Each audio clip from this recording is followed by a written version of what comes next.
Good evening. Welcome, everybody. Wishing everybody a happy Valentine's Day for today's special day. And I'd also like to acknowledge that this is the Chamber of Commerce Week, and recognizing the work that they do in our community. And with that, we will call the regular council meeting of the February 14th to order. Item 2, adoption of the agenda. Adopt as presented. Any additions or? Okay. Councillor Blanchette, Councillor Mulyk. All in favor? Carried. Adoption of the previous minutes from the regular meeting of January 24th, 2023. Regular meeting of council be adopted as presented. Councillor Mulyk, Councillor Blanchette. Any errors or omissions? Seeing none, all in favor? Carried. This evening we have a delegation from Macola Development Services for Robson Valley Community Services Childcare and Affordable Housing Project update. And we'd like to welcome Ms. Hillary Morgan. Hi. Good evening. Should I talk into the mic, or maybe for the people at home it picks it up? Yeah, my name's Hillary Morgan. Thanks so much for having me here in Valemount. Before I begin, I'd like to acknowledge that we are on the traditional territory of the Simk First Nation, and I traveled here today from the traditional territory of Clayton in Prince George, where I live. I'm clicking, but now it's decided not to work.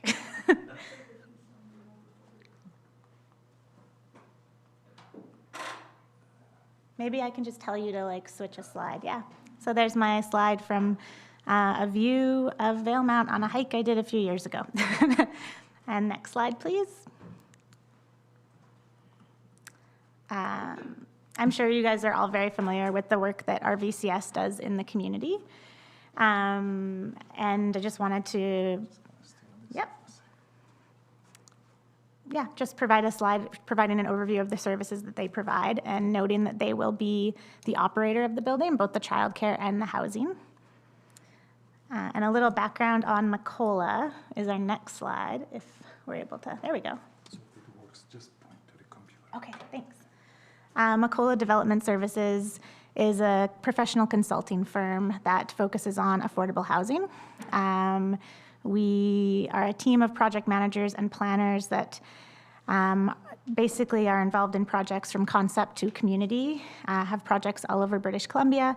We're based in Victoria, but I am the local northern person here out of the Prince George location. And so today, this is an outline for the presentation. We'll talk about the building program and the need that it's serving, the funding partners, the construction team. I'll give you guys an update on where the progress is at on the project, and then next steps. So the ground floor is where the childcare is located. It's 72 spaces of childcare, as well as office space for our VCS to offer various support service programs. And then the second and third floor is affordable housing for women and children. There's also a small office space and amenity room on those floors. And sometimes it's important to just kind of remember the need that's being served with this building. You all likely are very familiar with the childcare wait list in the community. So we really hope that this building will help alleviate that. And our VCS is really committed to working with community partners and with the existing childcare to meet the community need. And then when it comes to housing, we are in a housing crisis right now across our province and country. And one of the stats our VCS provided for this development in 2020 was that they were seeing a 300% increase in calls for support. So just wanted to include this slide to remind us of the need that is there and why this building is being built. And also the importance of funding partners. So without funding partners, these types of projects would not be possible. We've got BC Housing providing capital funds, Village of Valemount providing land. Columbia Basin Trust is providing capital funds, and the Ministry of Education and Childcare is providing capital funds for the childcare. So, yeah, all these partners working together is really what makes these projects happen. We are now in the construction phase, which is a really exciting phase to be in. So our construction manager is IDL. IDL Projects manages everything on site. Bonnie Madison is the architect. Anthony Bonnie is our registered coordinating professional, so that means he's overseeing everything and making sure that everything is done as per plans. And Macola, the company that I work with, we are the project manager and owner's representative, so we are responsible for overseeing the budget, overseeing all of the consultants in terms of engineers and architects, and the construction manager, and also just ensuring that the operators' needs and goals are met throughout the project and that they're involved every step of the way. And so we got these great air photos from one of an individual who works with BC Housing. So you can see progress from April 22 to July and to October. So the building is approximately 75% complete. We are on track to be complete within the approved budget, which is really great news. And we're looking to finish construction in June of this year. However, I'm going to put a caveat around that. There is always potential for schedule delays, so that's our current schedule that we're working towards. In terms of project changes, there's been a few changes I wanted to flag to the village of Valemount. Early on, we made some minor changes to the floor plan of the childcare to meet Northern Health licensing requirements. For those of you who were on the tour today, you might have noticed there was a bathroom added to the main 24-space childcare space. We have requested some schedule extensions for the Ministry of Education and Childcare funding.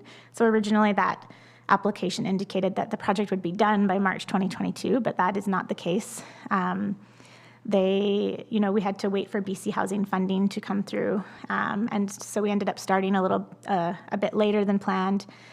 We started in the fall and then paused the project over the winter and started up again in the spring.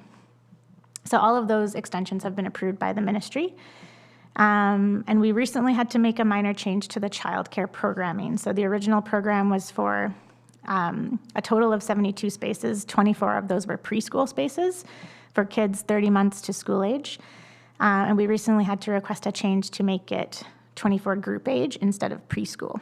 Also serving 30 months to school age. And the reason for that was you can't actually get a space licensed for more than 20 children for a preschool. So if we kept it preschool, then we would not achieve the 72 spaces. So we talked through options with RVCS and decided that group age would be an appropriate way to go because it actually allows you to provide more full-time care, whereas preschool is, pre-registered, small, shorter programs. So they felt that this would be acceptable and would continue to meet the community need while also meeting the ministry's expectations for the funding agreement. So that change has been approved by the ministry as well.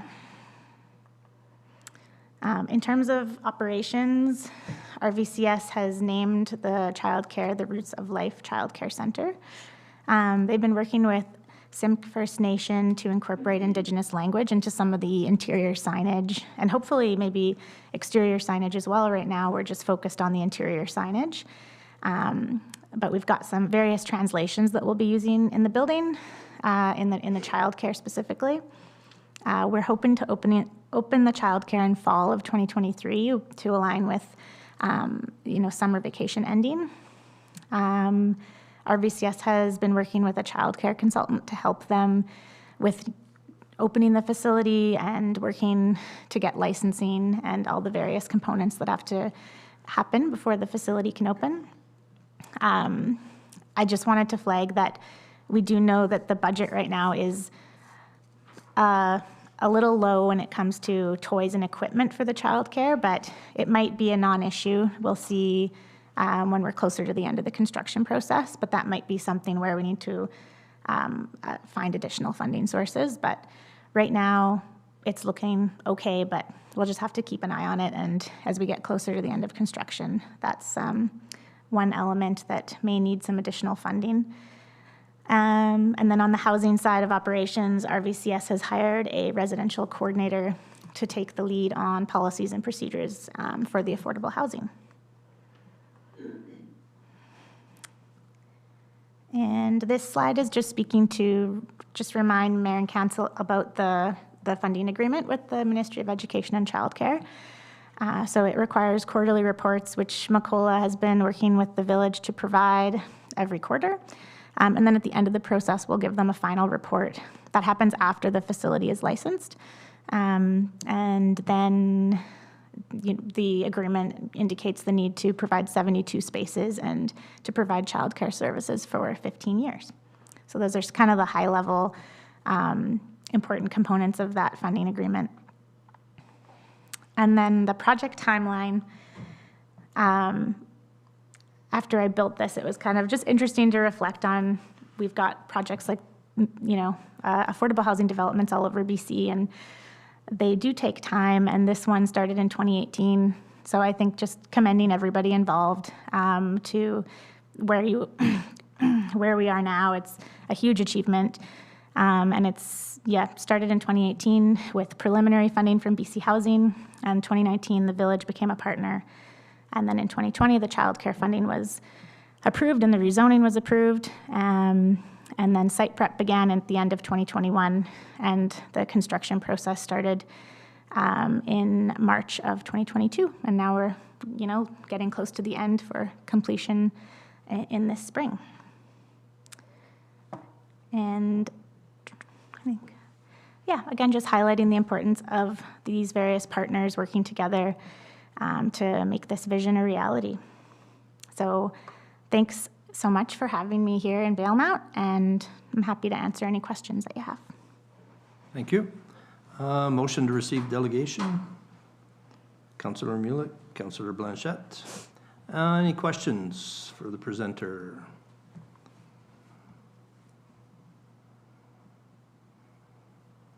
Looks like no. All right. Very good. Thank you very much, Ms. Morgan. Yeah, thank you for having me. Really enjoyed the tour today. It was great to see how close we are to having a finished product. So thank you so much.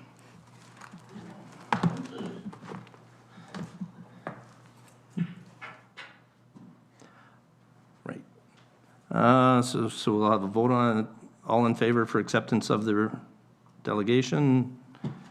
All carried. Thank you. No unfinished business. Item 6, correspondence for action. 6.1, from Tues in Valemount, request for resolution of support. Recommendation is that council supports Tues in Valemount's application to the Northern Development Initiative Trust Marketing Initiatives Grant. You can move in or a seconder. Councillor Mulyk, Councillor Blanchette. Any questions, comments? Hearing none, all in favor? Carried. Item 7, reading file. Anything anybody wants to bring out of the reading file? Councillor Blanchette? Yeah, item number 2. It looks like we're going to be losing our CEO, Kathy Ulrich, and she's been serving Northern Health for a long time. She's done a fabulous job for Valemount.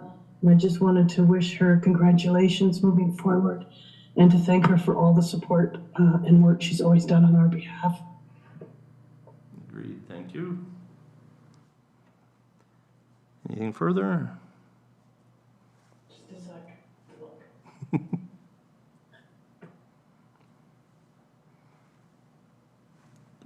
No, that's good.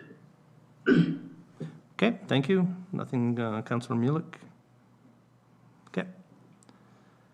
Okay, moving on. Item 8, administrative reports. 8.1, building inspector report.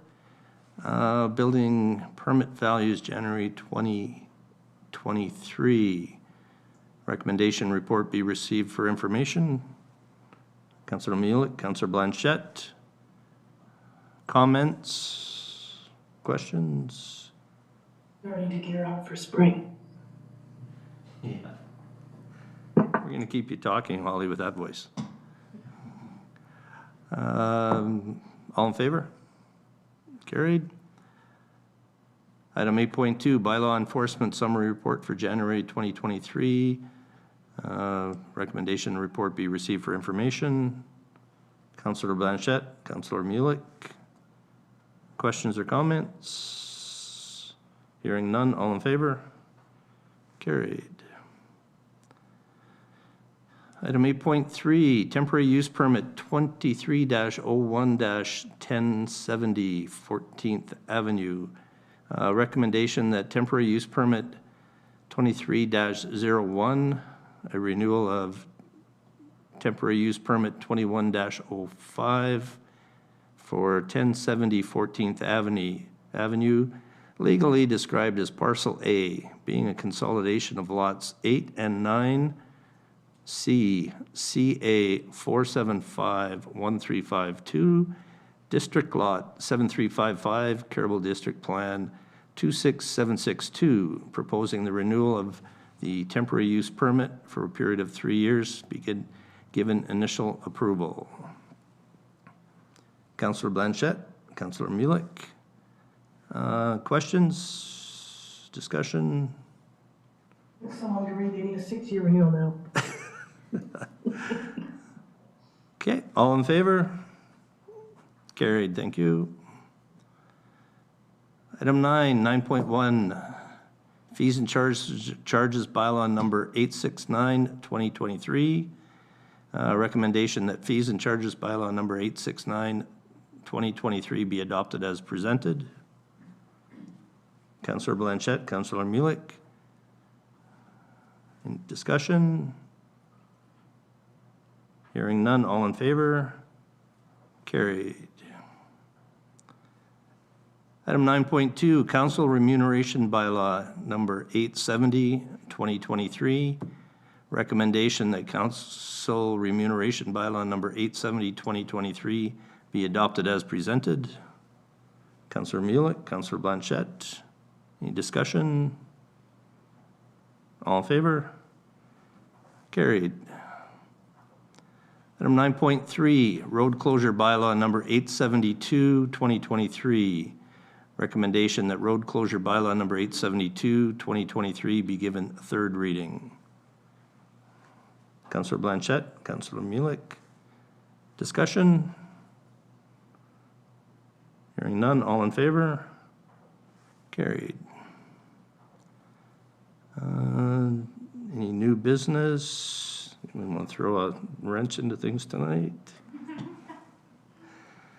Okay, hearing none. Item 11, I will, looking to bring forth. Oh, see, I knew somebody would do it. Go ahead, Hollie, if you want to start. I'd like to bring a notice of motion for speeding in town. I want us to have a discussion with the RCMP and see what we can do, whether it's speed bumps, a radar trolley, changing the positioning of our stop signs. But the speeds are becoming insane, and we're in the middle of winter. I don't want to see what they're going to be like in summer. I think we need to address this. We had somebody go by our corner the other day who must have been doing 80. I'm not kidding. Okay. You have enough with that, Ms. Shepherd, or do we need a? You're good? Okay. Thank you. So I will also bring forth a notice of motion along with Mayor Torgerson. Reading, whereas Strong Towns supports thousands of people across the United States and Canada who are advocating for a radically new way of thinking about the way we build our world. And whereas Strong Towns recognizes the efforts of municipalities who are doing the hard work of becoming stronger, putting in place the processes, systems, and commitments that build enduring resilience and long-term prosperity. Therefore, be it resolved that Council directs staff to engage with local stakeholders and to enter the Village of Valemount into the Strongest Town contest. Entries close on February 26, 2023. I'll move it. The seconder, Councillor Mulyk. Discussion? I'll give a little, go ahead, Hollie. Are you going to give a preamble about that? Yeah, I'm going to give a little backgrounder on it. Perfect. Okay. So the Strongest Town contest is, so for the 8th consecutive year, our members, readers, and listeners are invited to nominate their town or city for embodying the Strong Towns approach to building stronger and more financially resilient communities. We're not necessarily looking for those communities that somehow already have made it. We're more interested in highlighting towns and cities who are doing the hard work of becoming stronger, putting in place processes, systems, and commitments that build enduring resilience and long-term prosperity. So this contest has been predominantly an American initiative, but it is open to Canadian entrants as well. And there's a lot of rules. So there's voting, so we would be required to really push for local voting. It's a weighted vote. And they run it much like a NCAA basketball tournament in that there's the initial round and the Sweet 16, and then the Final Four, and then the championship, with the presentation of the Strong Towns Award in, I believe it is in the winner of the last community, which was Jasper, Indiana, sorry. And that's a little backgrounder on it. Okay, thanks. Okay. We have a mover and seconder. All in favor? Carried. Thank you. Council reports. Councillor Blanchette, we'll start with you. Get you up. So January 30th, at an elder care meeting. The first and second, we had strategic planning here in council chambers. The 8th, we had our Mackenzie Robson Valley sub-network meeting. And today we had our nerd meeting. I was gonna read out stuff we did, but I think I'll pass. All right. Thanks, Councillor Blanchette. Councillor Mulyk? Okay, on the February 1st, 2nd, I attended the strategic planning sessions for the village with council and village staff. On February 2nd, we had our first Ready Grants Adjudication Columbia Basin Trust Committee meeting. And there's 5 of us looking forward to seeing some good proposals. And then today we got to do a site tour of the childcare housing project, the Robson Valley Community Service. And I was really impressed with what I've seen so far. I'm looking forward to seeing that building completed and looking forward with that. Yeah. Okay. Very good, thanks. For myself, also February 1st and 2nd, strategic planning sessions with mayor, council, and staff over the evening and the full day on the 2nd. I think we came together with some really good ideas and paths to follow moving forward for some strategic planning. On February 7th, sat in on a Zoom call for the Pacific Institute for Climate Change, which is based out of UVic. And they're doing a study, Community Resilience and Adaptation to Changing Geohazards and Snowpacks.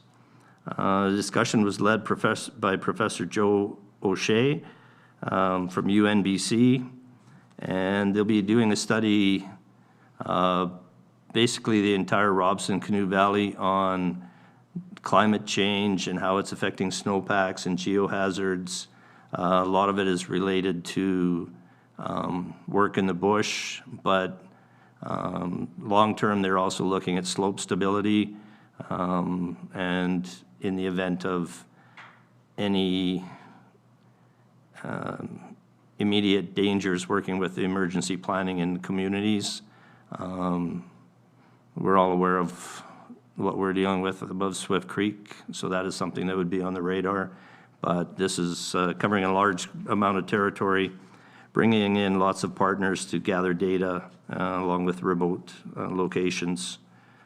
So it was a very interesting discussion. February 8th, also on the Mackenzie-Robson Valley subnet for primary care network. This group talks about staffing requirements, what the needs are in the different communities, and a pretty good update on the personal health records, My Health Key program that we are spearheading in Valemount. And then today also on the tour of the daycare housing project for RVCS with staff, RVCS staff, village staff, and Councillor Mulyk and myself. And then following that, the Northern Interior Rural Division Primary Care Network, the NERD group, community collaborative table discussing on healthcare needs in the community and with a wide range of stakeholders, patients, and other stakeholders, and what we can do to support and help with our healthcare system here in the community. And then I'm here with you now. That's my report. Motion to receive council reports. Councillor Mulyk, Councillor Blanchette. Questions, discussion? Hearing none. Oh, Councillor Blanchette. Go ahead. Just a question for Councillor Mulyk. The CBT ready grants, when is the final time they can put in the applications? 26th. Is it already come and gone? No, it's coming. It's, sorry, the 23rd is when we, I believe it's 23rd. Excuse me one moment. Too many dates. I know. Is it 16th? And yeah, sorry, it's the 23rd that we get. That we get looking at it. Okay, so people can still put them in to the village staff. Tracy can look them over. Okay. Okay, nothing further. All in favor of receipt? Carried. We now have time for public comments on items considered by the council as part of the approved agenda. Any comments? Oh, I'm getting off easy tonight. All right, hearing none. No further requests for comments. We have item 15, a notice to proceed to in-camera. Item 15.1, notice to proceed to in-camera meeting. The council proceed to an in-camera council meeting for consideration of one item per section 91K of the community charter to discuss matters related to item K, negotiations and related discussions respecting the proposed provision of a municipal service that are at their preliminary stages and that, in the view of the council, could reasonably be expected to harm the interests of the municipality if they were held in public. Motion to move in camera. Councillor Mulyk, Councillor Blanchette. All in favor? Carried.